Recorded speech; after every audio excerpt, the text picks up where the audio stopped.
Noah Bennett gripped the house key in his pocket, its edges pressing into his palm as he wove through the crowded parking lot of San Francisco's Fairmont Hotel. 6 months of relentless house hunting.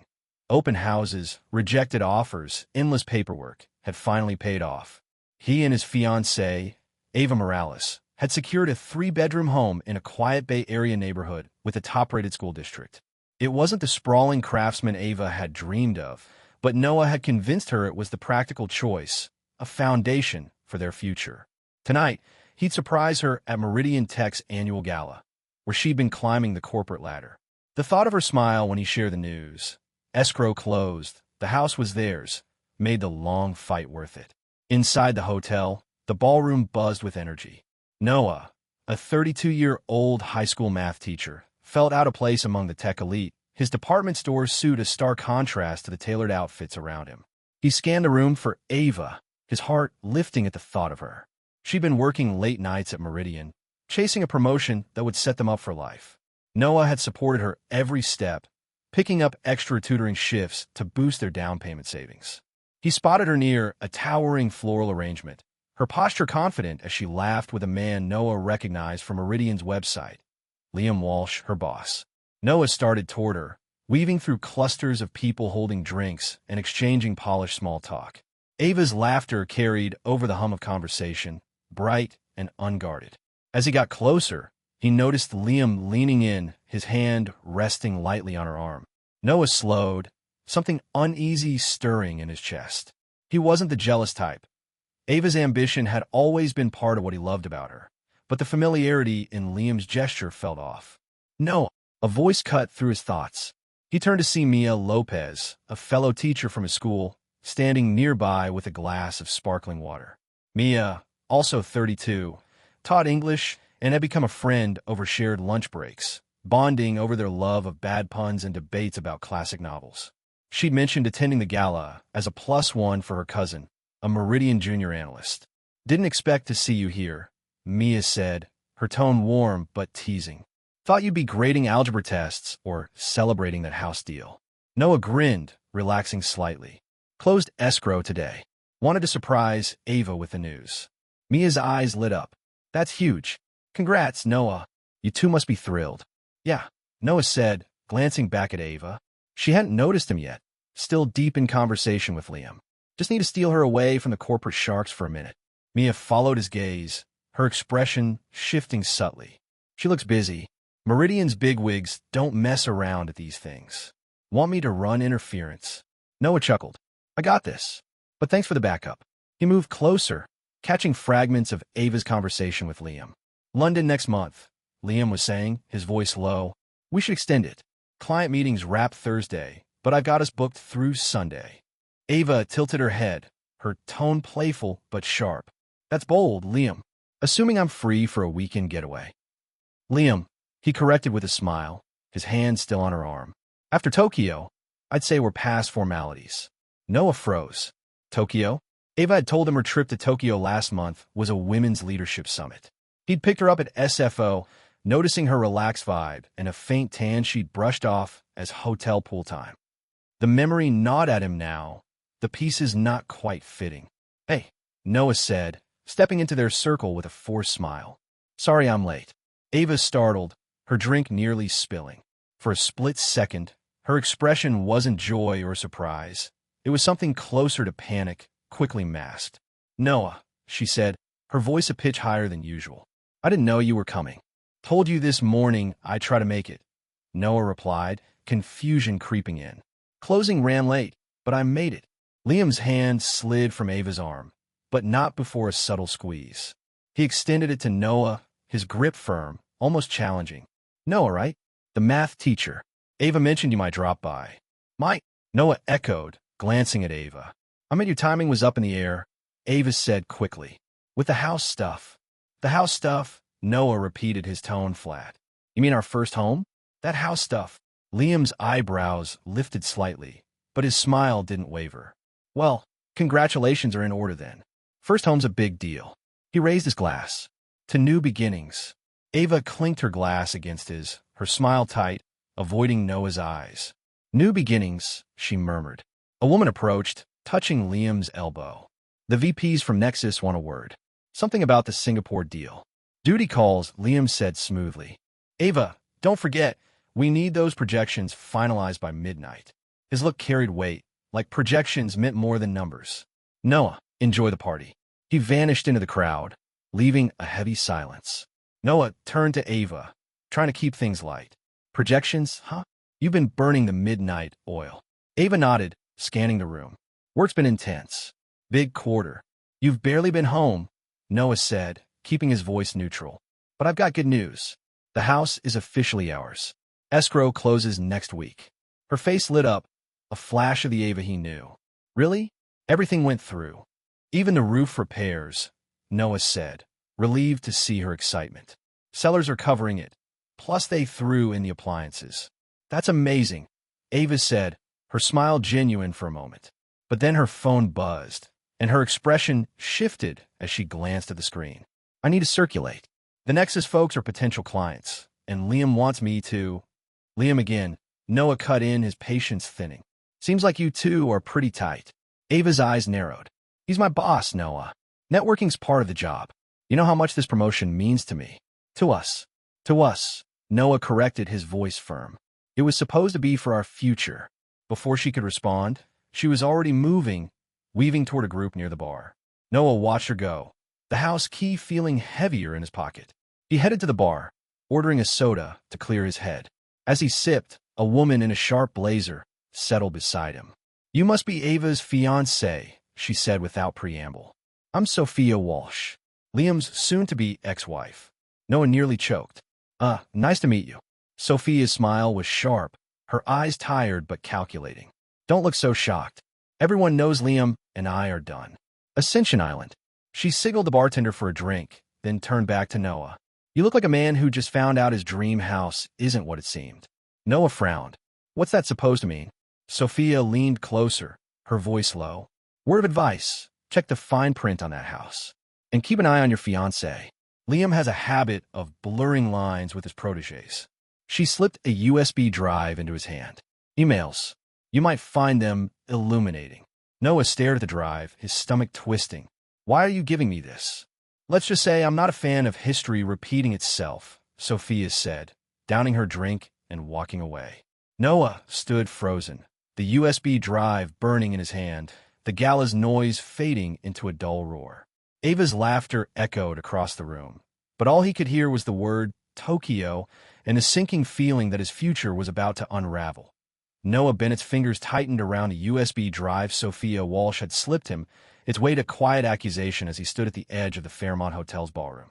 The gala's hum, clinking glasses, polished laughter, felt distant, drowned out by the echo of Liam Walsh's words. After Tokyo, I'd say we're past formalities.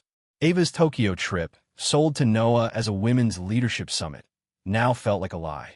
He pocketed the drive, his pulse quickening, and scanned the room for Ava. She was still near the bar, charming a group of Meridian Tech's clients, her smile effortless but guarded. Noah's instinct was to confront her, but Sophia's warning, keep an eye on your fiancé, held him back. He needed answers, not a scene. He slipped out to the hotel's lobby, found a quiet corner, and pulled out his phone. Plugging in the USB drive with an adapter, he opened the files. A folder labeled Meridian emails contained dozens of messages between Ava and Liam, stretching back 6 months. His stomach churned as he skimmed the first few. One email, dated 5 months ago, read, Tokyo was unforgettable. Let's make London just as productive. Ava's reply, counting down the days. Projections are on track. The word projections appeared often, but the context fell off. Vague references to adjusting numbers and keeping Peterson clean. Noah wasn't a finance guy, but he knew enough to sense something shady. The Peterson acquisition was Meridian's big play, a deal Ava had worked on for months. These emails suggested she wasn't just crunching numbers. She was helping Liam hide something. Another email from 3 months ago stung worse. You're my secret weapon, Ava? Milan next? Milan. Another conference she described as all work, no play. Noah's jaw tightened. He'd trusted her, picking her up at the airport, celebrating her successes, while she'd been building something else entirely with her boss. He snapped the drive out and headed back to the ballroom, his mind racing. Ava was now alone, checking her phone near a side exit. Noah approached, keeping his voice low. "We need to talk. Now." Ava's eyes flicked up, startled. "Noah, I'm in the middle of." "Now," he repeated, nodding toward the exit. She hesitated, then followed him into a quiet hallway lined with meeting rooms. The door clicked shut behind them. "What's going on?" Ava asked, crossing her arms. "You're acting weird." "Tokyo," Noah said, cutting to the chase. "You said it was a leadership summit. Why was Liam talking about it like it was a personal trip?" Ava's expression faltered, but she recovered quickly. "It was work, Noah. You know how these things are. Networking, dinners, it's part of the job." "In London," Noah pressed. "He's got you booked through Sunday. That sound like networking to you?" She shifted, her voice sharp. "You're blowing this out of proportion. Liam's my boss. He makes the schedules." Noah pulled out the USB drive, holding it up. "Then explain this." "Emails. You and Liam. Talking about Tokyo, Milan, and adjusting projections for Peterson." "What's going on, Ava?" Her face paled. "Where did you get that?" "Doesn't matter. What matters is you lied. About the trips. About him." Noah's voice stayed steady, but his chest tightened. "Are you sleeping with it?" Ava's eyes filled with tears, but she didn't deny it. "It's not what you think," she said finally, her voice breaking. "It was a mistake. Work was insane. The pressure was." "How long?" Noah cut in. She swallowed hard. 3 months. 3 months, Noah echoed, the words like a punch. "While we were house hunting, planning our wedding." "It wasn't planned," Ava said, stepping closer. "It just happened. Liam's intense, and I got caught up. But it's over, I swear." "Any emails?" Noah asked. "The projections? Are you caught up in something illegal too?" Ava froze, her silence louder than any confession. Before she could answer, her phone buzzed. She glanced at it, then back at Noah. "I need to handle something. Can we talk later?" "No," Noah said, his voice firm. "We're done talking until you tell me the truth." A commotion from the ballroom interrupted them. Ray's voices spilled through the walls, and Noah caught a name, Ethan Carter. He recognized it from Meridian's investor reports, a major shareholder known for stirring trouble. Noah and Ava stepped back into the ballroom just as Ethan, a man in a rumpled suit, pushed past security, his voice cutting through the crowd. "Liam Walsh," Ethan shouted, pointing at Liam across the room. "You think you can bury the Peterson numbers? I've got proof you cooked the books." The room went silent, all eyes on Liam, who stood calm but rigid. Ava's hand gripped Noah's arm, her nails digging in. "Noah," she whispered, "don't say anything." Noah shook her off, his gaze locked on Liam, who was now moving toward Ethan with a practiced smile. "Ethan, let's take this outside," Liam said evenly. "You're not yourself." "Don't play me, Walsh," Ethan spat. "The SEC will love what I found. You and your team fudged the financials to push Peterson through." Gasps rippled through the crowd. Noah glanced at Ava, her face drained of color, her phone still clutched in her hand. She wasn't just scared, she was terrified. Noah's mind raced, connecting the dots. The emails, Ava's secrecy, Ethan's accusations. Whatever was happening at Meridian, Ava was in deeper than she'd admitted. Security flanked Ethan, guiding him toward the exit. "This isn't over," he yelled as he was escorted out. Liam raised his hands, addressing the crowd. "My apologies, everyone. Ethan's under stress. Let's get back to celebrating Meridian's record quarter." The band resumed, but the mood had shifted. Noah turned to Ava, his voice low. "You knew about this, didn't you? The Peterson deal." Ava's eyes darted to Liam, who was now across the room, signaling her subtly toward a side door. "Noah, I can explain later," she said, already moving. "I need to handle this." Noah watched her slip away, his heart sinking. The USB drive felt heavier now, a ticking bomb of truth. Whatever Ava was hiding, it wasn't just an affair, it was a scandal that could bring down everything they'd built. Noah Bennett's hand shook as he pocketed the USB drive, its damning emails burning in his mind. The Fairmont Hotel ballroom pulsed with forced cheer, the band's upbeat tempo clashing with the tension left by Ethan Carter's outburst. Ava had slipped away, following Liam Walsh's subtle gesture toward side door. Noah's gut churned. Ava's pale face and whispered plea, "Don't say anything," confirmed she was neck-deep in Meridian tech scandal. He couldn't stand by, not with the truth literally in his pocket. He moved through the crowd, keeping Ava in sight as she disappeared down a hallway. The house key, symbol of their shared dream, felt like a dead weight. Noah had spent months scraping together the down payment, believing in a future with Ava. Now, her 3-month affair with Liam and her role in the Peterson acquisition's shady numbers unraveled that dream. He needed answers, and he needed them now. The hallway led to a series of meeting rooms, one door ajar with light spilling out. Noah slowed, catching Liam's low, urgent voice. "Ethan's a loose cannon, Ava. We stick to the plan. The Peterson numbers are clean on paper. Your signature's on them." "My signature," Ava shot back, her voice tight, "because you said it was just minor tweaks. If the SEC digs deeper." "They won't," Liam interrupted. "Trust me, we've covered our tracks." Noah's pulse spiked. He nudged the door open, stepping inside. Ava and Liam stood close in the small conference room, papers scattered on a table. Ava gasped, her eyes wide. Liam's gaze narrowed, calculating. "Noah," Ava stammered. "This isn't what looks like." Noah finished, his voice steady despite the fury building. "You're in a secret meeting with your boss, who you're sleeping with, discussing how to cover up falsified financials. Looks pretty clear to me." Liam straightened, his tone icy. "This is company business, Noah. You're out of your depth." "Am I?" Noah held up the USB drive. "Emails. You and Ava. Tokyo, Milan. Adjusting projections for Peterson. Sounds like fraud to me." Ava's face crumpled. "Noah, please let me explain." "Explain what?" Noah snapped. "That you've been lying for months? That you helped cook Meridian's books while we were planning our wedding?" "It wasn't like that," Ava said, stepping toward him. Liam made it seem like small adjustments.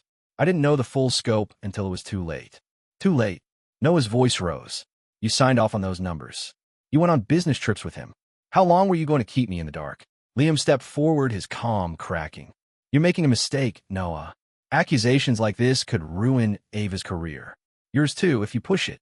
Noah ignored him, locking eyes with Ava. "Tell me the truth. All of it. Now." Ava's hands shook as she sank into a chair. "It started 6 months ago," she admitted, her voice barely audible. "Liam said the Peterson deal was make or break for Meridian. The initial projections were weak, so he asked me to tweak them, just enough to make the deal look solid. I thought I was protecting my job, our future." "Your job," Noah said flatly. "Not ours." Tears welled in her eyes. It snowballed. By the time I realized how deep it went, I was in too far. My name was on the reports. And then, Liam and I... She trailed off, unable to meet his gaze. 3 months, Noah said, his voice cold. "That's what you told me. But the emails go back further. Milan, 5 months ago. You wrote, 'Can't wait for our next conference.'" Ava flinched. "I was stupid. He made me feel like I had to play along to keep my place at Meridian." Liam cut in, his tone sharp. "Enough, Ava. Noah, you're upset, but this isn't the place. Go home, cool off. We'll talk later." "There's no later," Noah said. He pulled the house key from his pocket and set it on the table with a soft clink. "This was supposed to be our future, Ava. I signed the final papers today. But you chose this so you can have it." "Noah, wait," Ava pleaded, reaching for him. He stepped back. "You made your choice. I'm done." As he turned to leave, Liam's voice followed, laced with menace. "Think carefully, Noah. You don't want to burn bridges you can't rebuild." Noah didn't respond, striding back to the ballroom. The crowd's chatter felt surreal, oblivious to the wreckage of his life. He spotted Mia Lopez near the bar, her expression concerned as she caught his eye. "You okay?" she asked, stepping closer. "You look like you just saw a ghost." "Not a ghost," Noah said, his voice tight. "Just the truth." Mia glanced toward the hallway. "Ava." "And her boss," Noah said. "It's worse than I thought. Fraud, lies, the works." Mia's eyes widened. "What are you going to do?" Noah gripped the USB drive in his pocket. "I don't know yet, but I'm not letting this go." As he headed for the exit, his phone buzzed. A text from Ava. "Please, let's talk. I can fix this." He deleted it without replying. The cool San Francisco air hit him as he stepped outside, the USB drive a lifeline to justice, or maybe revenge. Whatever came next, Noah knew one thing. He wasn't the same man who'd walked into the gala, and there was no going back. Noah Bennett sat in his new one-bedroom apartment in Oakland, the USB drive on the coffee table like a loaded gun. The Fairmont Hotel Gala was 3 days ago, but the sting of Ava's betrayal, her affair with Liam Walsh and her role in Meridian Tech's fraud, still burned. He'd left the house key behind, walked away from their shared dream, and moved out of their old place. The apartment was sparse, just a couch, a bed, and boxes of his belongings, but it felt like a fresh start. His phone buzzed with another text from Ava. "I'm sorry. Can we talk?" He blocked her number, his resolve hardening. The USB drive, handed to him by Sophia Walsh, held emails proving Ava and Liam had fudge numbers for the Peterson acquisition. Noah hadn't decided what to do with it, but he knew he couldn't stay silent. Meridian's scandal wasn't just personal, it was criminal. He called his college friend, Rachel Kim, a real estate lawyer in San Francisco. Over coffee at a diner, he explained the house situation. His name was on the mortgage, but only he had signed the final papers. "You're in a gray area," Rachel said, scribbling notes.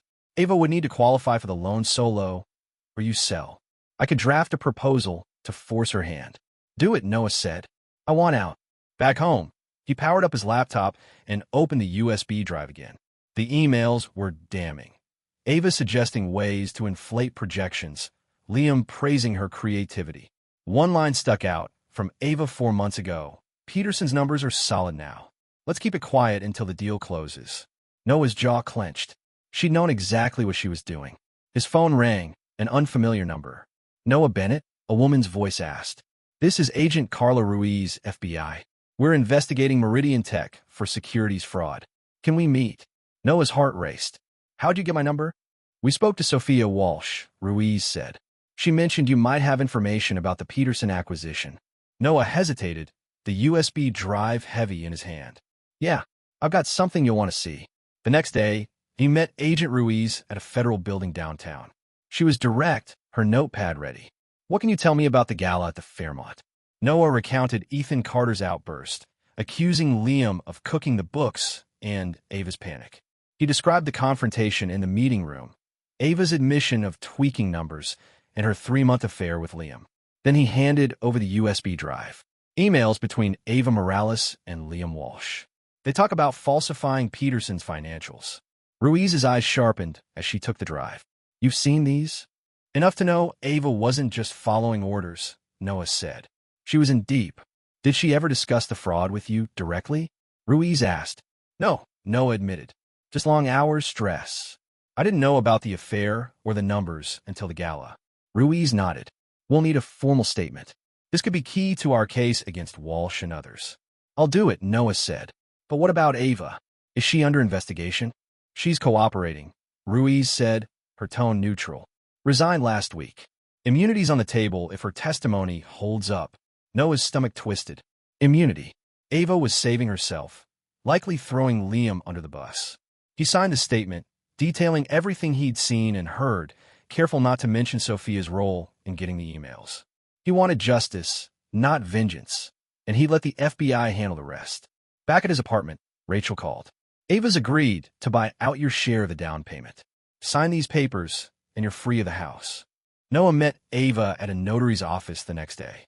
She looked drained, her usual polish gone. "Noah," she started, "I never meant for—" "Save it." He cut her off, signing the documents. "You made your choices." He took the cashier's check and walked away. The house officially hers, and Liam's problem now.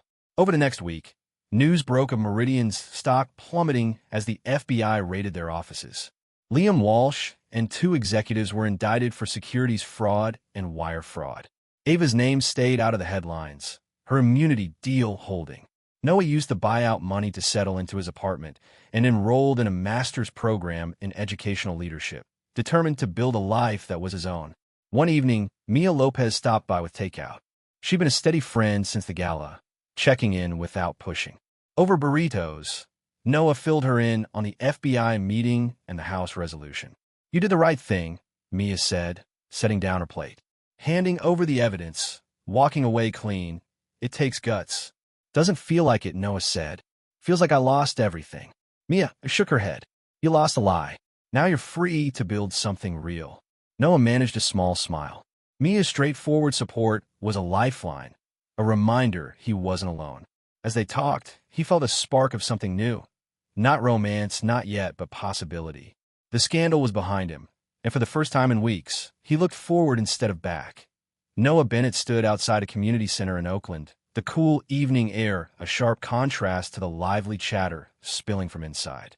It was exactly 1 year since the Fairmont Hotel gala, where his life had BTW, the USB drive, and Ava's affair with Liam Walsh had unraveled his world. Tonight, he was at a publishing company's low-key event, accompanying Mia Lopez, his friend and fellow teacher. Her cousin, a junior editor, had invited them, and Noah, now 33, felt a quiet confidence he hadn't known a year ago. The weight of betrayal had lifted, replaced by a sense of purpose. Inside, the event was casual, with a buffet table and a small jazz band. Noah and Mia mingled, her easy laughter drawing him into conversations with editors and writers.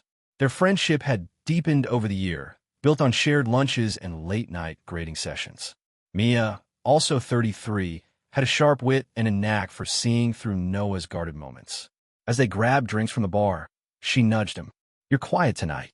Big anniversary." Noah nodded, sipping his soda. 1 year since the gala. The night I found out about Ava and Meridian's mess. Mia's eyes softened. "That was rough. But look at you now. Master's program, new place, saving my cousins, but at this event." He chuckled. "Happy to help. Besides, it's nice to be around people who don't treat me like an afterthought." They found a table, and Mia raised her glass. To new paths, then. Unexpected ones. Noah clinked his glass against hers. To that. The conversation flowed. Noah sharing stories from his graduate seminars, Mia talking about her students' latest debate over Shakespeare. Their connection felt natural, unburdened by the ghosts of his past. A year ago, he'd been blindsided by Ava's affair and her role in falsifying Meridian Tex Peterson acquisition numbers. Handing the USB drive of incriminating emails to the FBI had been his line in the sand, a legal stand against fraud, not vengeance. The fallout had been swift. Liam Walsh and 2 executives were convicted of securities fraud, their trial wrapping up months ago. Ava, granted immunity for her testimony, had resigned and left San Francisco, her career in tatters. Noah's phone buzzed as they stepped outside for air. An unknown number, a San Francisco area code. He ignored it, but a voicemail popped up. Curiosity got the better of him, and he listened on speaker. It was Ava. "Noah, it's me," her voice said, quiet and strained. "I'm in town for a deposition. I know you don't want to hear from me, but I need to say this. I am sorry. I was caught up in Liam's world, scared of losing everything. I know that's no excuse. I hope you're okay." Noah deleted the message, his expression calm. Mia raised an eyebrow. "You good?" "Yeah," he said, exhaling. "She's part of the past now. I don't need her apologies." Mia nodded, her gaze steady. "You've come a long way. Most people would have let that break them." "It almost did," Noah admitted. "But walking away, giving the FBI those emails, that was me taking control. I'm not that guy anymore, clinging to a broken dream." They wandered toward a food truck parked nearby, the smell of tacos drawing them in. As they ordered, Noah reflected on the year. He'd sold his share of the house to Ava, used the money to fund his master's in educational leadership, and settled into a modest apartment. The FBI's case, bolstered by a statement and the emails, had dismantled Meridian's corrupt leadership. Ava had faded from his life, rumored to be back in Sacramento, starting over. Noah felt no bitterness. Her choices had consequences, and he'd chosen to move forward. At the truck, Mia handed him a taco, her fingers brushing his. "So, what's next for Noah Bennett?" "World domination via calculus." He laughed, the sound freer than it had been in months. "Maybe just a better apartment. And I was thinking about breakfast tomorrow. There's a spot by the farmer's market with killer waffles." Mia's eyes lit up. "You had me at waffles. It's a date." They walked back to the event, the night alive with possibility. Noah thought of Ava's voicemail, her regret, a faint echo of a life he no longer wanted. The gala, the USB drive, the house key left on that table. There were steps on a path that led here to a future he was building with intention. Mia's laughter pulled him back to the moment, and he realized he was exactly where he needed to be, not defined by betrayal, but by the strength he'd found to let it go.